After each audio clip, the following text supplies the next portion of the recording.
election poster. And many experts are predicting that if he stands, he could win by a landslide.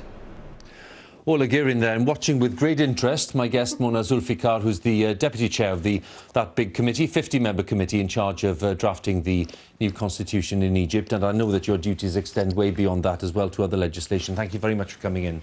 It's a pleasure. The new constitution, what will it tell the world? It will tell the world that now citizenship is the basis for the relationship between any Egyptian and the government or the state. It is citizenship without discrimination, based on religion, ideas, political belief, sex, gender, race, origin, disability, social or political status, whatever. And this is all explicit for the first time in the Egyptian in the constitution. And you have also a mechanism already in place in the constitution, which is a commission to make sure that equal opportunity and non-discrimination will be truly implemented and not just ink on paper. What does it say about the security of a democratic structure for Egypt? It says that the democracy is built on the separation of powers, on accountability of rulers, of those who are in power, and is based on the rule of law and the respect for human rights. This is what the Constitution says. And it has in detail how the powers work together, how Parliament works with the President, with the Prime Minister, and how all of those, create a balance, checks and balances that put each person who is in power on his toes. I've just seen some of the more memorable images that we've seen over the past year. I suppose a direct question to you from lots of viewers would be, does the new constitution in effect say, look, it would be impossible in future for the military, for example, to remove a president who'd been elected? It is impossible except if you have a revolution.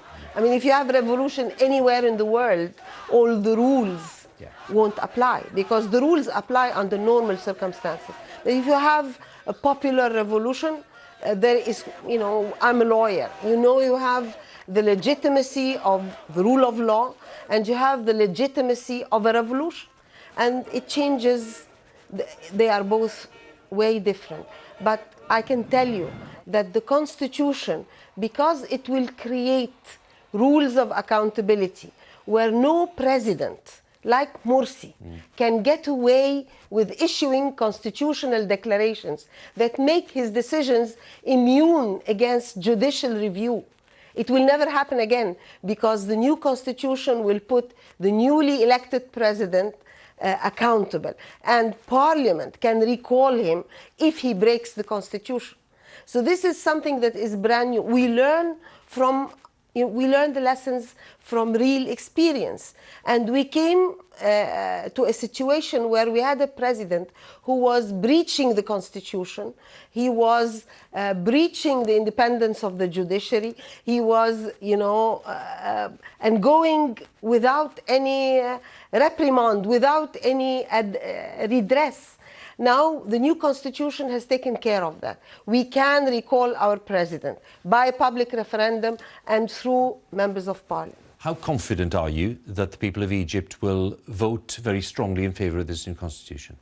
I am quite certain that the Egyptian people who have supported the January revolution and the 30th of June revolution will come down to support it, because it has addressed a lot of their concerns about the Brotherhood's constitution.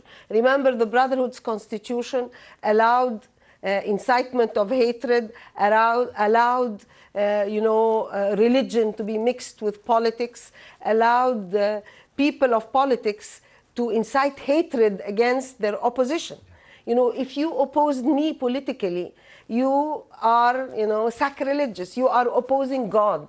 How can you have a democracy under such circumstances? This is no longer the case under the new constitution. As we come to the end of 2013, how would you describe the state of Egypt today? Because we've seen some tensions and some violence again over the last year, and lots of very vigorous debate. What is the state of Egypt today? Egypt is living through a very dynamic stage, very much alive, but very much in the nature of a transition. And in transitions, you know, you tend to see a lot of stress, a lot of tension, a lot of... but what we have now is a clear path towards the future. We have a date for the public referendum. We have a constitution that reflects most of the dreams of most of the Egyptians, that is inclusive, has not excluded any citizen, that is respects human rights and provides for a democratic regime. And we hope that the Egyptian people will support it in a landslide. We will then have immediately thereafter elections, presidential and parliamentary elections. So we should be having institutions in place acting in a stable manner by next spring. So hopefully June, by June maximum, all the institutions will be in place. So the transition should hopefully start to move towards a more stable environment. There's a lot of work ahead.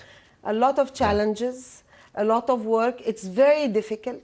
We have the economic challenges, we have the challenges of the transition, the challenges of going to true democracy. I mean, democratization is an uphill struggle, and we have to do this with a lot of extremism, you know, acting violently, as, you know, what happened today in London is happening every day in Sinai, you know, happening every day against officers and soldiers in Sinai and around the Suez Canal zone. So, I mean, we are facing extremism as well, and in a very, you know, close and intimate sense. This is something, it is a challenge, not only for Egyptians, it is a challenge for everybody here in England and everywhere, to face extremism that turns violent. Very good to talk to you. Thank you so much for coming in. Thank you. Zulficar, good to have you with us. Thank you very much. Let's have more on the main story then. And of course, we've been reporting the events at the Old Bailey, but of course, the focus very much in Woolwich after the murder of Lee Rigby. Let's join Ben Brown again.